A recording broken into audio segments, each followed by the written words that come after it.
你有冇試過一早起身打破個杯子，結果成日都倒霉透頂？其實毀掉你嗰一日嘅唔係嗰個杯，而係你跟住落嚟嘅反應。心理學上有個著名嘅費斯丁格法則，生活中只有10%係由發生嘅事情組成，而剩翻嘅90%全睇你點樣反應。想象一下，阿強出門之前唔小心將咖啡灑翻喺白襯衫上，呢個就係嗰10%。如果佢咒罵一聲，驚動咗仲喺度瞓覺嘅細路仔，孩子大哭，佢急住去換衫，結果撞到腳趾，痛得對老婆發脾氣，跟住佢憤怒咁衝出門，因為心不在焉開快車，被交警攔下開咗一張罰單。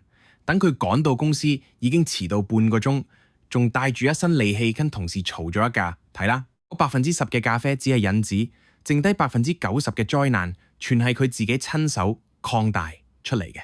你要學會嘅係喺嗰10%發生嘅時候，即刻關掉情緒嘅開關。但係如果錯已經鑄成咗，該點算呢？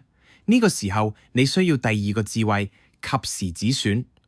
阿強終於到咗巴士站，但係巴士遲遲都未到，佢已經等咗30分鐘，臉色鐵青咁自言自語：我已經等咗半個鐘，而家走唔係白等啦。呢個就係經濟學講嘅沉沒成本，嗰啲已經付出且冇辦法收回嘅時間同金錢。好多人會為咗呢白等嘅半鐘頭，選擇再浪費下一個半鐘頭，直到徹底崩潰。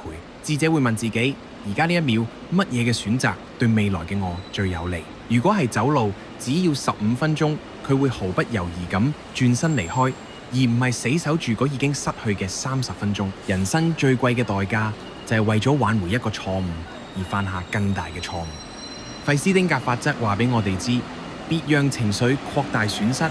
沉沒成本話俾我哋知，睇清局勢之後果斷轉身。記住，發生咗嘅事就係發生咗，再糾結亦都翻唔到。識得及時止損，先至係一個成年人最高級嘅自律。今日辛苦啦，我哋下條片見。